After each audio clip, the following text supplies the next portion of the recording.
भौतिक राशि के बाद जो अगला पॉइंट है वो है मात्रक। देखिए राशि का ही मात्रक होता है, इसलिए दोनों एक दूसरे से जुड़े हुए हैं, क्योंकि मात्रक से में हमें जो भौतिक राशि का पता चल जाता है। जैसे हम मीटर का बात करेंगे तो हम समझ जाएंगे मीटर यानी हम लंबाई का बात कर रहे हैं, इसलिए जो मात्रक से हम भौतिक राशि को पता लगा लेते हैं, तो इसलिए राशि का ही मात्रक होता है। यानी राशि ना तो मात्रक से अलग है और ना तो मात्रक राशि से अलग है, दोनों एक दूसरे से जुड़े हुए हैं। तो मात्रक क्या है? तो मात्रक भौतिक राशि का तराजू है। जैसे हमें किसी वस्तु का भार मापना है तो हम क्या यूज करते हैं? तो तराजू यूज करते हैं, ताकि हमें वस्तु का भार पता चल जाए। तो इसी तरह जो हमें भौतिक राशि को जानने के लिए जो हमें मात्रक का सहायता लेना पड़ता है, यानी मात्रक जो है भौतिक राशि का तराजू है, या दूसरी भाषा में क्या तो मापक। तो भौतिक राशि को जो बेहतर तरीके से दर्शाने के लिए हम जिस मापक का प्रयोग करते हैं उसे हम मात्रक कहते हैं। यानी भौतिक राशि का जो मापक है वो क्या है? मात्रक। तो देखिए जैसे भौतिक राशि दो प्रकार के होते हैं, उसी तरह मात्रक भी दो प्रकार के होते हैं, क्योंकि राशि का ही मात्रक होता है, इसलिए आधारी राशि का मात्रक आधारी मात्रक, और व्युत्पन्न राशि का मात्रक व्युत्पन्न मात्रक। तो आधारी राशि कितना है? 7, इसलिए आधारी मात्रक भी 7 होगा। तो लंबाई का जो मात्रक होता है वो मीटर होता है, द्रव्यमान का किलोग्राम, समय का सेकंड, ताप का केल्विन, ज्योति तीव्रता कैंडेला, विद्युत धारा एम्पियर, पदार्थ की मात्रा मोल। इस तरह से ये जो 7 आधारी मात्रक भी होते हैं, और व्युत्पन्न मात्रक का तो कोई अंत नहीं, क्योंकि व्युत्पन्न राशि का ही कोई अंत नहीं है, इसलिए व्युत्पन्न मात्रक का भी कोई अंत नहीं है।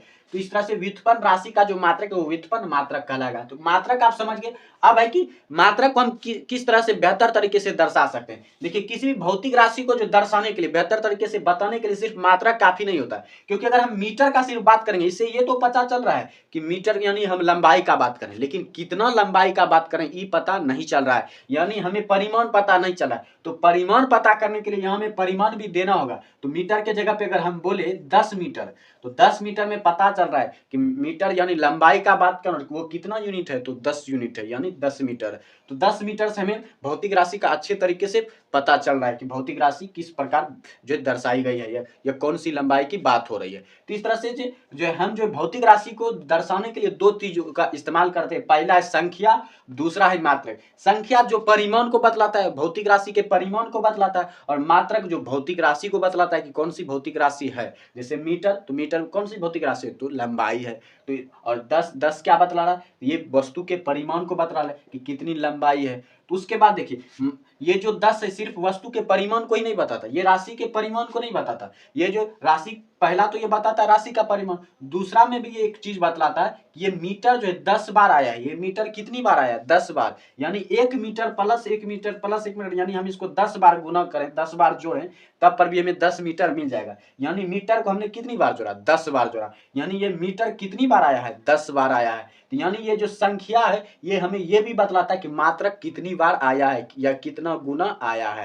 तो पहला तो ये 10 बतला रहा है परिमाण को, लंबाई के परिमाण को, और दूसरा क्या बतला रहा है कि ये मीटर कितनी बार आया है, यानी मात्रक कितनी बार आया है। तो यहाँ जो संख्या है वो दो चीज बतलाता है, एक परिमाण को और दूसरा मात्रक कितनी गुने आया है या कितनी बार आया है उसके बतलाता है। तो इस तरह से आप समझ गए मात्रक को। तो अब जो है मान लेते हैं भौतिक राशि, कोई भौतिक राशि है वो x है, और संख्या क्या है? संख्या n है, संख्या n है, और मात्रक है u। तो x बराबर क्या हो जाएगा? u n u। x बराबर क्या हो जाएगा? n u। x बराबर n u, n यानी नंबर यानी अंक, और u यानी यूनिट, तो यानी नंबर यूनिट।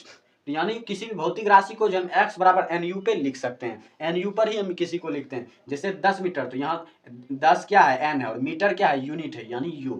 तो x बराबर nu पे ही ये 10 मीटर, तो x बराबर nu पे आप लिख सकते हैं। लेकिन आप वहीं पर x बराबर un नहीं लिख सकते, गुना में है nu गुने में, लेकिन आप इसे उलट नहीं कर सकते, उल्टा नहीं कर सकते, un नहीं कर सकते, क्योंकि un करने का मतलब आपने 10 मीटर को क्या बना दिया? मीटर 10 बना दिया, और मीटर 10 ये अच्छा नहीं लग रहा है, ये मीटर 10 जो पॉसिबल नहीं है। तो मीटर 10 गलत है, ये जो मीटर 10 लिखने का तरीका जो ये गलत है, 10 मीटर होगा ना कि मीटर 10। तो x बराबर un जो है ये बिल्कुल गलत है, इसलिए भौतिक राशि को जो दर्शाया जाता है x बराबर nu के सूत्र पे, और इसका जो उल्टा है ये बिल्कुल गलत तरीका है।